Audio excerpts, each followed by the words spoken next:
Au cœur d'une ville africaine animée, résonnant de rire et de l'agitation des marchés, vivait une jeune femme nommée Alero. La ville était un endroit magnifique où des fleurs éclatantes bordaient les routes poussiéreuses et où des arbres majestueux offraient leur ombre aux voisins réunis pour partager des histoires. L'odeur du pain frais et du maïs grillé embaumait souvent l'air, se mêlant aux mélodies joyeuses des oiseaux perchés sur les toits. La vie s'écoulait à un rythme paisible et joyeux, et la communauté ressemblait à une grande famille. Alero était admiré de tous, non seulement pour sa beauté rayonnante, mais aussi pour son cœur bienveillant et son esprit vif. Son sourire chaleureux pouvait illuminer la journée de n'importe qui, et elle traitait tout le monde avec respect, qu'il soit riche ou pauvre. Malgré sa nature douce, Alero possédait un esprit fort et rêvait d'un avenir brillant au-delà de la vie simple de la ville. Elle vivait avec son père aimant, un homme calme et travailleur, et sa belle-mère, Neka. Neka était une femme d'une beauté sans égale.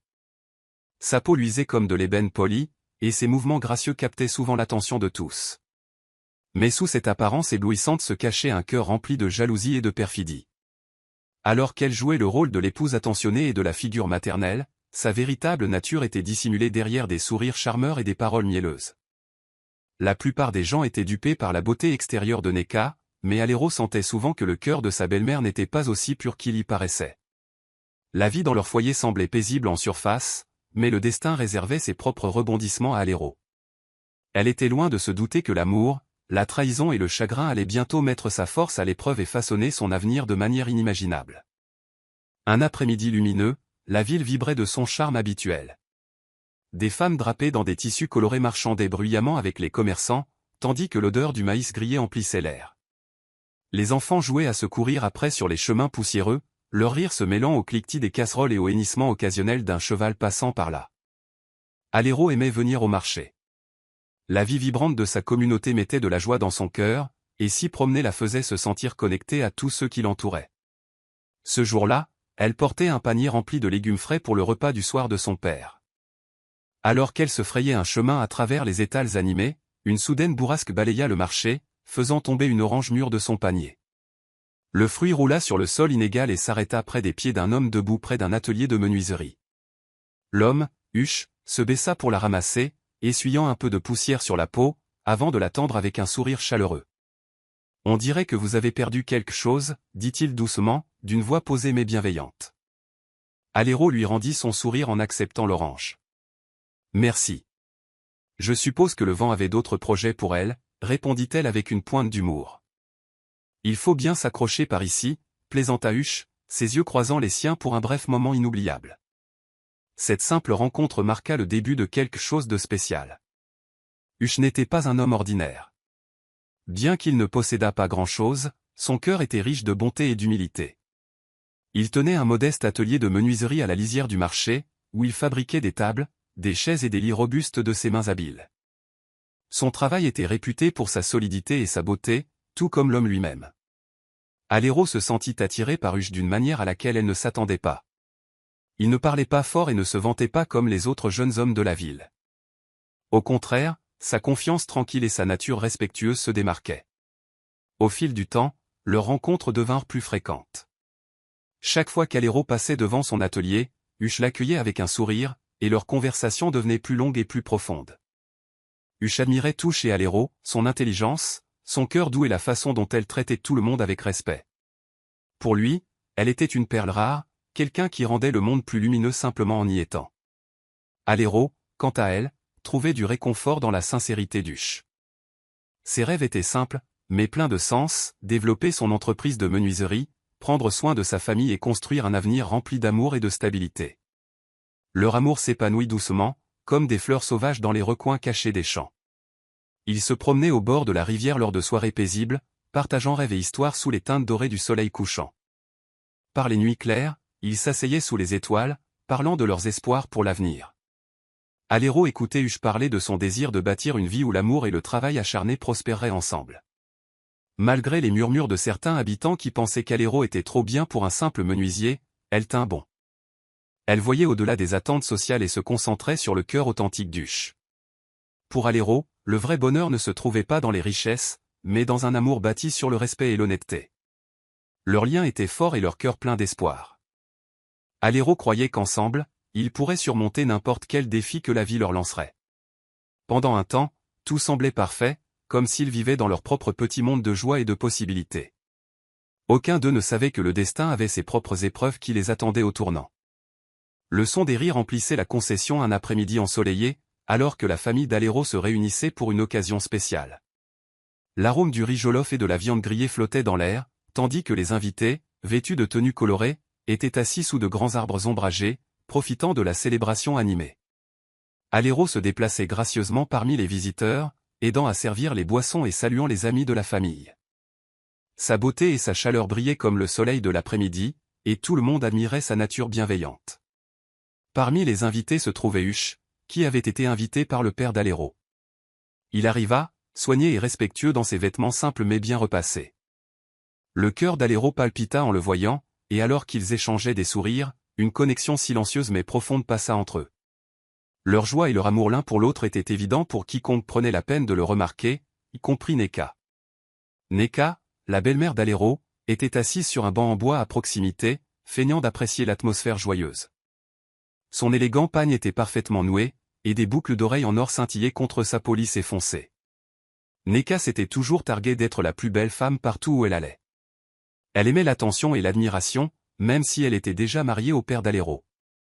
En regardant Alero rire et parler avec Huche, quelque chose de sombre s'agita en Neka. Ses yeux se plissèrent et une jalousie amère lui rongea le cœur. Comment cette jeune fille, sa belle-fille, osait-elle briller plus fort qu'elle? Comment osait-elle capturer l'affection d'un homme aussi beau et respectable? L'esprit de Neka s'emballe. Bien qu'elle fût mariée, elle ne pouvait ignorer le désir soudain qu'elle ressentait pour Huche. Il était fort, humble et portait en lui une confiance tranquille. La façon dont il regardait Alero remplissait Neka d'envie. Alero avait déjà la beauté et l'intelligence. Maintenant, elle avait aussi un homme qui l'adorait. C'était trop pour Neka. Tout au long de la réunion, les yeux de Neka suivirent Huche. Elle étudiait chacun de ses mouvements, complotant des moyens de se rapprocher de lui. Son charme avait toujours fonctionné sur les hommes, et elle pensait qu'Huche ne ferait pas exception. Un sourire se dessina sur ses lèvres alors qu'une pensée dangereuse prenait racine dans son esprit. Si je peux la voir, pourquoi m'en priverais-je? L'obsession de Neka grandit à partir de ce jour.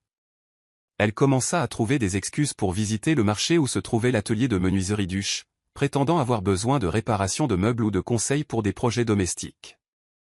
Au début, Huche était poli mais distant, la traitant simplement comme une cliente et la belle-mère d'Alero. Mais Neka était intelligente et tenace. Elle savait comment tisser des paroles douces et des compliments flatteurs, semant des graines de doute et de confusion dans l'esprit d'Huche. Lentement, les graines de la trahison commencèrent à prendre racine, bien qu'Huche ne le réalisât pas encore pleinement. Au fil des jours, l'envie de Neka s'infecta comme une plaie qui ne guérissait pas. Son désir pour Huche devint plus fort, et elle était prête à tout pour obtenir ce qu'elle voulait, même si cela signifiait détruire le bonheur d'Alero. Neka était une femme qui savait obtenir ce qu'elle voulait. Sa beauté était comme un piège, éblouissante en surface mais cachant un danger en dessous. Dès l'instant où elle posa les yeux sur Huche, elle fut déterminée à détourner son attention d'Alero. Ce qui avait commencé comme une simple envie s'était transformé en une obsession brûlante. Elle se convainquit qu'elle méritait Huche, même si cela signifiait trahir sa propre famille. Elle commença son jeu prudemment, posant ses pièges un par un. Cela débuta par des visites apparemment innocentes à l'atelier d'Huche. « J'ai besoin d'une nouvelle table pour la maison », disait-elle doucement, son sourire s'attardant un peu plus que nécessaire. « J'entends dire que personne en ville ne travaille le bois comme toi, Huche. » Ces paroles dégoulinaient de flatterie, et Huche, bien que respectueux, se sentait légèrement mal à l'aise. Au début, il rejetait ces compliments comme inoffensifs. Après tout, c'était la belle-mère d'Alero, et il voulait rester poli, mais Neka était implacable. Elle trouvait toutes les excuses pour être près de lui, apportant des paniers de nourriture sous prétexte de le remercier pour son dur labeur, ou s'arrêtant pour admirer son savoir-faire avec des éloges exagérés. « Tu as de la magie dans les mains », chuchotait-elle, se penchant un peu trop près. Huche s'éclaircissait la gorge maladroitement, essayant de garder l'esprit clair, mais la présence de Neka persistait même après son départ, comme une ombre qui refusait de s'effacer. Malgré ses meilleurs efforts, Huche se retrouva à lutter contre des pensées confuses. Neka était plus âgée, mais indéniablement attirante, et son charme était puissant. Il se détestait d'être tenté, mais les jeux subtils de Neka commençaient à user ses défenses. Ses flatteries nourrissaient son ego, et ses regards insistants lui faisaient remettre en question des choses dont il n'aurait jamais dû douter. Alero, ignorante au début, continuait d'aimer Hush de tout son cœur. Elle ne remarquait rien d'inhabituel, lui faisant totalement confiance, mais alors, la distance commença à s'installer. Hush, qui autrefois avait hâte de la voir, commença à trouver des excuses. « J'ai été très occupé à l'atelier », disait-il, quand Alero demandait pourquoi il n'était pas venu. La chaleur dans ses yeux semblait vaciller et s'estomper, remplacée par l'incertitude. Le cœur d'Alero lui faisait mal, bien qu'elle essayât de chasser le sentiment tenace que quelque chose n'allait pas. Peut-être est-il juste stressé, se disait-elle, refusant de croire que l'homme qu'elle aimait pût la blesser. Mais au fond, les fissures dans leur relation autrefois parfaite s'agrandissaient. Hush, déchiré entre la culpabilité et la tentation, se replia davantage. Il savait que ses sentiments pour Alero étaient réels, pourtant la persistance de Neka le rongeait. Il se haïssait d'entretenir ne serait-ce que la pensée de trahir Alero, mais la présence de Neka était comme un nuage d'orage planant sur sa vie, impossible à ignorer. Neka, voyant la confusion dans les yeux d'Hush, savait qu'elle était en train de gagner. Elle prospérait grâce à son conflit intérieur, le poussant plus loin d'Alero, sans jamais prononcer un seul mot dur. Sa tromperie était subtile mais puissante, et elle portait sa fausse innocence comme une couronne. Alero ressentait cette distance comme un coup de poignard au cœur. Elle ne comprenait pas pourquoi Hush s'éloignait, mais chaque visite manquée, chaque excuse vide, approfondissait sa douleur. Ce qui avait été autrefois un amour plein de rire et de joie lui glissait maintenant entre les doigts comme du sable, et elle n'avait aucune idée pourquoi. La toile de manipulation de Neka se resserrait, et Hush, malgré son amour pour Alero, était dangereusement proche de se faire prendre. La bataille entre l'amour et la trahison ne faisait que commencer, et Alero était sur le point d'affronter un chagrin qu'elle n'avait jamais vu venir. L'amour autrefois brillant et joyeux entre Alero et Hush avait commencé à s'estomper comme un beau coucher de soleil avalé par les ténèbres. Au début, Alero ignorait les petits signes, les visites manquées, les conversations courtes et le regard distant dans les yeux d'Hush, mais alors que les jours se transformaient en semaines, il devint impossible de prétendre que tout allait bien. Hush, qui autrefois lui donnait l'impression d'être la personne la plus importante au monde, semblait maintenant un étranger se tenant de l'autre côté d'un fossé grandissant. Le cœur d'Alero était lourd de confusion et de douleur. Elle essayait de se réconforter avec des excuses. Peut-être qu'il est juste occupé, peut-être que quelque chose à l'atelier le stresse. Mais au fond, elle savait que quelque chose n'allait pas. Terriblement mal. Hush lui échappait, et elle ne savait pas pourquoi. Un soir, incapable de supporter plus longtemps le poids de ses pensées, Alero décida de le confronter. Les teintes dorées du soleil couchant projetaient de longues ombres sur la route poussiéreuse alors qu'elle se dirigeait vers son atelier de menuiserie. Ses pas étaient hésitants, mais son cœur était ferme. Elle avait besoin de réponses. Quand elle arriva, Hush était penché sur une table en bois, ciselant un meuble. Son sourire autrefois chaleureux et impatient était introuvable lorsqu'il leva les yeux et la vit. « Alero, dit-il, son ton raide. Qu'est-ce qui t'amène ici ?» Alero prit une respiration tremblante, sa voix douce mais emplie de détermination. « Hush, qu'est-ce qui se passe ? Tu as été distant, froid. Ai-je fait quelque chose de mal ?» Hush se redressa, essuyant la sueur de son front. « Tu imagines des choses, Alero, dit-il en évitant son regard. J'ai juste été occupé par le travail, c'est tout. Mais tu ne me regardes plus de la même façon, murmura Alero, ses yeux brillants de larmes retenues. Tu ne ris plus avec moi. Tu me parles à peine. Je sais que quelque chose a changé. S'il te plaît, dis-moi juste la vérité. La mâchoire d'Hush se crispa. Il voulait tout lui dire, les visites constantes de Neka, son charme troublant et la confusion qui le rongeait. Mais la honte retenait ses mots en otage. Il n'y a rien à dire, dit-il platement. Tu réfléchis trop. Le cœur d'Alero se fissura un peu plus à sa réponse froide. Hush, ne me mens pas, implora-t-elle. Je peux le sentir, tu m'échappes.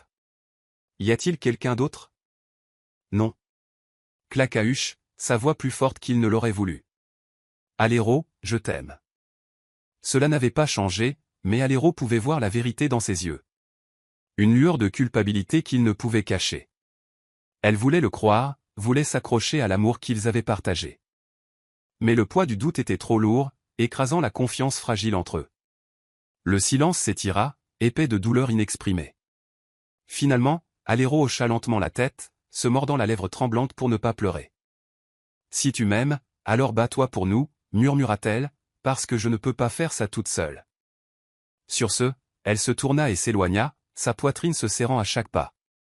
Les larmes brouillaient sa vision, mais elle refusa de les laisser couler avant d'être loin de l'atelier d'Huche. Son cœur souffrait comme jamais auparavant, déchiré entre amour et trahison, confiance et doute. Alors qu'elle rentrait chez elle sous la lumière déclinante, Alero savait que quelque chose de précieux avait été brisé. Et même si Huche l'avait nié, elle sentait dans son âme que l'homme qu'elle aimait s'éloignait, attiré par des ombres qu'elle ne pouvait pas encore voir. Les vents de la trahison soufflaient sur la vie d'Alero comme une tempête qu'elle n'avait jamais vue venir. La distance entre elle et Huche s'était creusée, et peu importe ses efforts pour s'accrocher, elle avait l'impression qu'il glissait de plus en plus loin. Elle priait, espérait et attendait que les choses redeviennent comme avant. Comme à l'époque où leur amour était pur et inébranlable, mais le destin avait une cruelle tournure en réserve pour elle. Neka, avec sa beauté enchanteresse et son cœur trompeur, avait réussi son plan diabolique.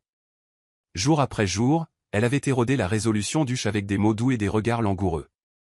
Huche, confus et tenté, s'était retrouvé entraîné dans la toile de Neka.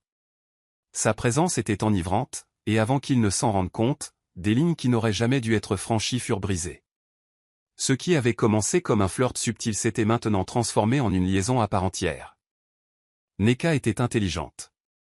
Elle savait comment cacher leur rencontre coupable aux yeux vigilants de la communauté. Mais les secrets ont une façon de se révéler quand on s'y attend le moins. Un après-midi calme, Alero décida de se promener au bord de la rivière pour s'éclaircir l'esprit. La brise fraîche caressait sa peau alors qu'elle empruntait le chemin familier bordé de grands arbres. La rive avait toujours été son endroit préféré, un lieu paisible où elle et Huche partageaient autrefois rêve et rire sous le ciel. Aujourd'hui, elle espérait y trouver un peu de réconfort. Mais alors qu'elle s'approchait de la clairière, elle entendit des voix. Des rires doux mêlés à des mots chuchotés. Son cœur se glaça. Elle connaissait cette voix. C'était celle d'Huche. La curiosité mêlée à l'inquiétude poussa Alero en avant, ses pas lents et hésitants. Ce qu'elle vit ensuite brisa son monde. Là, caché parmi les arbres, se trouvait Huche et Neka. La main de Neka reposait légèrement sur sa poitrine et ils se tenaient bien trop près l'un de l'autre. Huche, l'homme qu'elle avait aimé de tout son cœur, regardait sa belle-mère avec une expression qu'Alero connaissait trop bien, une expression de désir et d'abandon. Un hoquet échappa aux lèvres d'Alero avant qu'elle ne puisse l'arrêter. Le son traversa l'air comme une lame. Huche et Neka se retournèrent brusquement, leurs visages remplis de choc et de culpabilité. Alero. Commença Huche, mais sa voix se brisa comme s'il ne trouvait pas les mots justes. Neka, toujours composée, eut un léger sourire en coin, comme prise sur le fait mais indifférente aux conséquences. « Oh cher Alero, dit-elle doucement. Je ne pensais pas que tu serais ici. » La poitrine d'Alero se souleva alors que la douleur et la trahison inondaient tout son être. Les larmes lui piquaient les yeux, mais elle refusa de les laisser couler. Sa voix tremblait lorsqu'elle parla. « Comment as-tu pu, Huche » murmura-t-elle, chaque mot lourd de chagrin. « Comment as-tu pu me faire ça » Huche resta figé, la culpabilité écrite sur tout son visage. Il n'avait aucune défense, aucune excuse. Alero n'attendit pas de réponse. Son monde s'était déjà effondré et rester plus longtemps ne ferait qu'approfondir la blessure.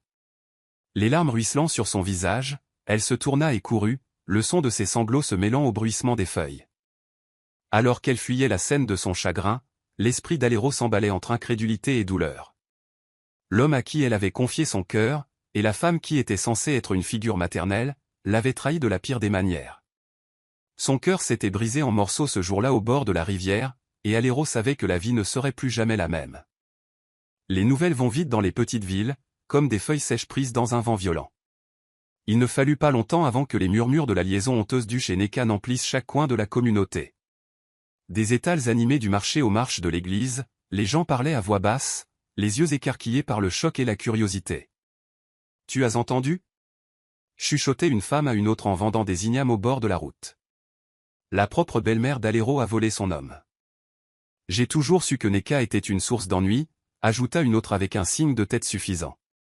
Sa beauté n'est qu'un masque pour un cœur méchant. Le scandale était sur toutes les lèvres. Les jeunes filles en chuchotaient en allant chercher de l'eau, et les anciens secouaient la tête de déception lors des rassemblements du soir. Hush, autrefois admiré pour son travail acharné et sa nature humble, était maintenant considéré comme déshonorable. Mais alors qu'il évitait les lieux publics, se cachant du poids de sa honte, Neka se délectait de cette attention. Au lieu de montrer du remords, Neka se comportait avec fierté. Marchant à travers la ville comme si elle avait gagné un prix, elle gardait la tête haute, et son sourire ne vacillait jamais. Si les gens chuchotaient dans son dos, elle s'en moquait. En fait, elle semblait apprécier le drame, se nourrissant du chaos qu'elle avait causé. Alero, en revanche, était écrasée par le poids de l'humiliation. Partout où elle allait, elle ressentait la piqûre des regards apitoyés et des jugements. Les femmes claquaient la langue par sympathie quand elles la voyaient, tandis que d'autres chuchotaient cruellement. « Pauvre Alero », disait-elle. Quelle honte d'être trahie par sa propre belle-mère. La douleur était insupportable.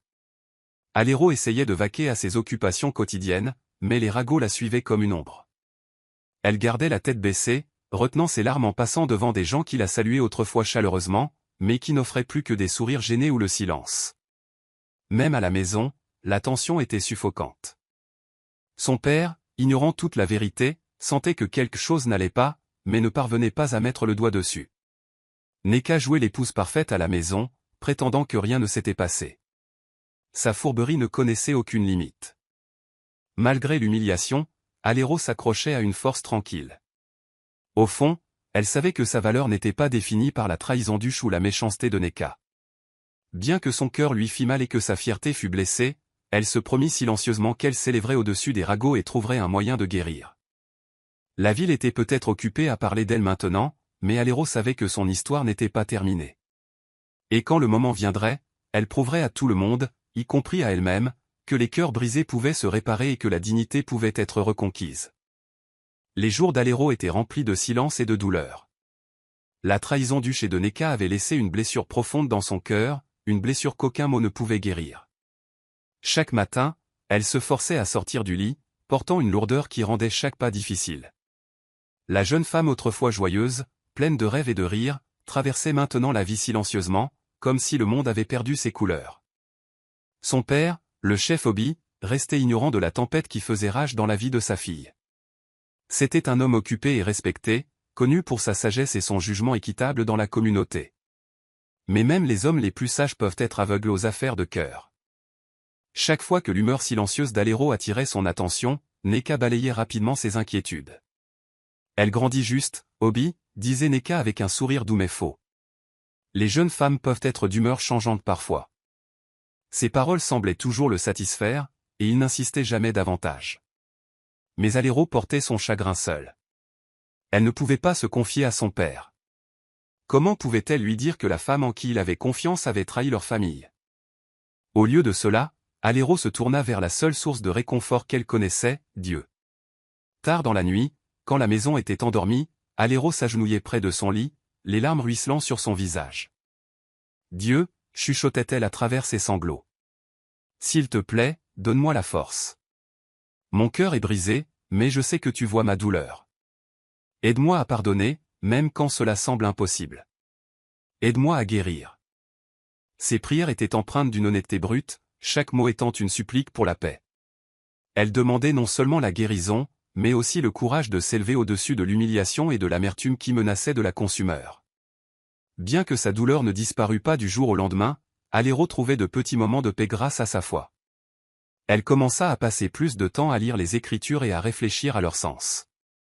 Un verset en particulier resta gravé en elle, « L'Éternel est près de ceux qui ont le cœur brisé, et il sauve ceux qui ont l'esprit abattu. » Ces mots devinrent sa source d'espoir, un rappel que même dans les moments les plus sombres, elle n'était pas seule. Les ragots de la communauté persistaient encore, et la présence de Neka dans la maison était un rappel constant de la trahison. Pourtant, l'esprit d'Alero, bien que blessé, commença à se reconstruire lentement. Elle réalisa que sa force ne venait pas de l'amour d'Hush ou de l'approbation des habitants. Elle venait de l'intérieur, guidée par sa foi inébranlable. La lutte silencieuse d'Alero continuait, mais avec chaque prière, chaque larme et chaque appel chuchoté à Dieu, elle devenait plus forte. Son voyage vers la guérison avait commencé, et bien que la route fût longue, Alero savait qu'elle ne la parcourait pas seule. Neka avait toujours été admirée pour sa beauté à couper le souffle. Les gens disaient souvent qu'elle ressemblait à une déesse avec sa peau lisse et éclatante et ses yeux qui scintillaient comme le soleil du matin, mais quelque chose d'étrange commença à se produire. Petit à petit, la beauté même qu'elle avait utilisée pour manipuler et tromper commença à se faner comme une fleur flétrissant sous un soleil ardent. Cela commença subtilement. Neka se réveilla un matin et remarqua des taches sombres sur sa peau autrefois impeccable. C'est juste le stress, se dit-elle en balayant l'idée. Mais alors que les jours se transformaient en semaines, les changements devinrent plus évidents. Ses cheveux perdirent leur éclat, sa peau devint rugueuse, et des rides apparurent là où il n'y en avait jamais eu auparavant. La femme qui faisait autrefois tourner les têtes recevait maintenant des regards perplexes et des chuchotements dans son dos. Neka essaya tous les remèdes auxquels elle pouvait penser. Des crèmes coûteuses, des mélanges d'herbes secrets et de longues visites chez le guérisseur du village, mais rien ne fonctionnait. Plus elle luttait pour s'accrocher à sa beauté, plus vite celle-ci semblait lui échapper. Au même moment, le malheur frappa l'entreprise de menuiserie d'Huche. Les commandes qui affluaient autrefois régulièrement s'arrêtèrent soudainement. Des clients de longue date trouvèrent d'autres artisans, affirmant que le travail d'Huche n'était plus fiable. Les outils se cassaient inopinément, les livraisons de bois étaient retardées et les paiements restaient impayés. Que m'arrive-t-il ? Marmonna Huche un soir en fixant son atelier vide. Ses mains, autrefois habiles et confiantes, tremblaient maintenant de doute. L'artisan autrefois fier et respecté était maintenant un homme hanté par l'échec. Les rumeurs commencèrent à se répandre dans la ville. C'est le karma, chuchotaient certains. Dieu ne dort pas. La trahison de Neka et la faiblesse d'Huche ont attiré cela sur eux. La fierté de Neka commença à s'effriter aussi vite que sa beauté se fanait. La femme confiante qui se pavanait autrefois à travers la ville évitait maintenant les lieux publics, cachant son visage derrière des foulards. Même sa langue autrefois acérée devint silencieuse, remplacée par la peur et la confusion. Huche aussi était accablé par la culpabilité et le regret. Son cœur était tourmenté non seulement par son entreprise en faillite, mais aussi par la honte d'avoir trahi Alero, la femme qu'il avait aimée sans condition. Ces événements étranges semblaient être une punition d'une force plus grande que ce qu'il pouvait comprendre. Neka et Huche, qui pensaient autrefois avoir le contrôle sur leur vie, faisaient maintenant face à un règlement de compte qu'ils n'avaient jamais prévu. La chute avait commencé, et il n'y avait aucune échappatoire. Les ennuis de Neka ne s'arrêtèrent pas à sa beauté fanée. Un matin, elle se réveilla en se sentant faible, son corps tremblant comme s'il était écrasé par une force invisible. C'est juste une petite maladie, se dit-elle. Mais au fil des jours, son état s'aggrava.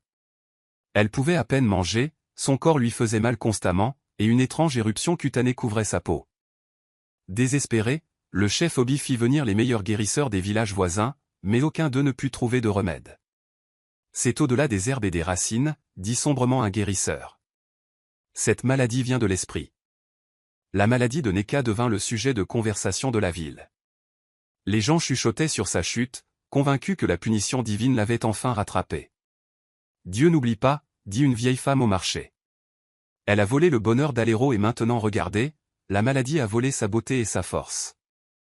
Certaines personnes la plaignaient, mais la plupart croyaient qu'elle recevait ce qu'elle méritait. C'est la justice, disait-il, une leçon pour ceux qui pensent pouvoir trahir les autres sans conséquence. Neka, autrefois fière et arrogante, était maintenant alitée, l'ombre d'elle-même. Sa beauté enchanteresse avait complètement disparu, remplacée par une peau pâle et marquée et des yeux enfoncés. La même femme qui se pavanait autrefois avec confiance dans les rues gisait maintenant faible et impuissante, incapable de lever la tête de son oreiller. Même Huche, qui avait été autrefois charmé par Neka, restait à l'écart. Sa culpabilité pesait lourdement sur lui, et son entreprise en faillite ne lui laissait ni le temps ni l'énergie de s'occuper d'elle. Neka était seule, abandonnée par les gens même qui l'admiraient autrefois. Allongée sur son lit, Neka pensait souvent à Alero, la jeune femme au cœur tendre qu'elle avait lésée. Alors que sa maladie s'éternisait, elle réalisa qu'aucun guérisseur ne pouvait la soigner, car sa maladie n'était pas seulement celle du corps, c'était celle de l'âme. La trahison, l'envie et la tromperie qu'elle avait semée revenaient maintenant la hanter. La communauté voyait sa souffrance comme un signe clair de châtiment divin, la preuve que la justice, bien que parfois retardée, finissait toujours par prévaloir. Et tandis que le cœur de Neka était rempli de regrets, elle savait au fond d'elle-même que le pardon était la seule chose qui pourrait lui apporter la paix, s'il n'était pas déjà trop tard. La vie d'Huche s'effondrait. Son entreprise de menuiserie autrefois prospère s'était écroulée, le laissant criblé de dettes. Les clients ne lui faisaient plus confiance, et les amis qui admiraient autrefois son travail acharné gardaient maintenant leur distance. Mais ce qui blessait le plus n'était pas sa ruine financière. C'était la culpabilité qui lui rongeait le cœur. Il avait perdu Alero, la femme qu'il aimait vraiment, à cause de sa faiblesse et de sa bêtise. Jour et nuit, les souvenirs d'Alero le hantaient. Il se souvenait de son doux sourire, de sa gentillesse et de la façon dont elle l'avait soutenu quand personne d'autre ne le faisait. J'ai trahi la meilleure chose qui me soit jamais arrivée, s'admit amèrement Huche. Plus il y pensait, plus son cœur s'alourdissait. Un après-midi ensoleillé, incapable de supporter la culpabilité plus longtemps, Huche décida d'aller chercher Alero. Il la trouva au bord de la rivière, l'endroit où leur amour avait autrefois fleuri. Alero était assise tranquillement, la brise soulevant doucement ses cheveux. Elle semblait paisible, mais distante, comme si elle avait construit un mur autour de son cœur pour le protéger de plus de douleur. Alero, appela doucement Huche, sa voix tremblante de regret. Elle se tourna lentement, ses yeux calmes mais sur ses gardes. « Que veux-tu, Huche » demanda-t-elle, son ton posé mais ferme. La poitrine d'Huche se serra. « Je suis venu te dire que je suis désolé, » dit-il, la voix chargée d'émotion. « J'ai été un idiot. J'ai laissé les mensonges et les charmes de Neka détruire ce que nous avions. J'ai tout perdu, Alero, mais te perdrai la pire des douleurs. S'il te plaît, pardonne-moi. » Alero le regarda un long moment. Son cœur souffrait encore de la trahison, mais elle avait grandi depuis ses jours sombres. Elle avait appris à trouver la paix en elle-même, sans compter sur Huche ou qui que ce soit d'autre pour la rendre heureuse. « Je t'ai déjà pardonné, Huche, » dit doucement Alero, le surprenant.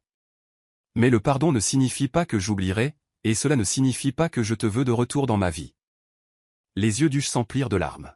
« S'il te plaît, Alero, supplia-t-il, donne-moi une autre chance. Je vais arranger les choses, je le jure. » Alero secoua doucement la tête. « Tu as brisé mon cœur, Huche. J'ai tourné la page. Je mérite un amour qui me respecte, me valorise et ne tombe pas dans la tromperie. J'espère que tu trouveras la paix, mais cette paix n'est pas avec moi. » Huche sut alors qu'il l'avait perdue pour toujours. Ses paroles, bien que gentilles, étaient définitives. Elle avait grandi au-delà de la jeune fille qui dépendait autrefois de son amour. Elle était devenue une femme forte et indépendante qui connaissait sa valeur. Alors qu'Alero s'éloignait, Huche resta là, accablé par le regret, mais sachant qu'il ne pouvait s'en prendre qu'à lui-même.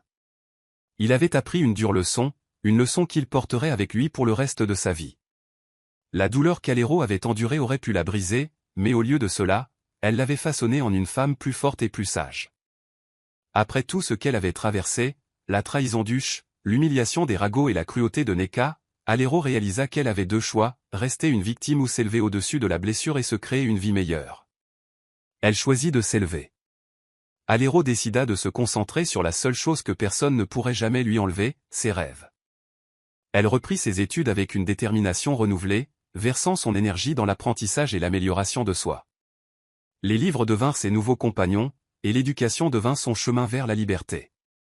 Pendant que les autres passaient leur temps à parler de son passé, Alero était occupé à construire son avenir. Au début, ce n'était pas facile. Il y avait des jours où les souvenirs de la trahison pesaient lourdement sur son cœur, mais elle refusait de les laisser la retenir. « Ma valeur n'est pas définie par ce qui m'est arrivé », se rappelait-elle. Elle est définie par ce que je ferai ensuite. Au fil du temps, le travail acharné d'Alero commença à porter ses fruits. Elle excella dans ses études et attira l'attention de mentors qui voyaient son potentiel. Les opportunités commencèrent à s'ouvrir, et Alero embrassa chacune d'elles avec courage et gratitude. Elle devint confiante, sûre d'elle et motivée, une femme qui savait ce qu'elle voulait et n'avait pas peur d'aller le chercher. Les gens de la communauté remarquèrent sa transformation. « Regardez Alero », disait-il avec admiration. Elle n'a pas laissé le chagrin la détruire. Elle est plus forte maintenant. Même ceux qui la plaignaient autrefois étaient inspirés par sa résilience.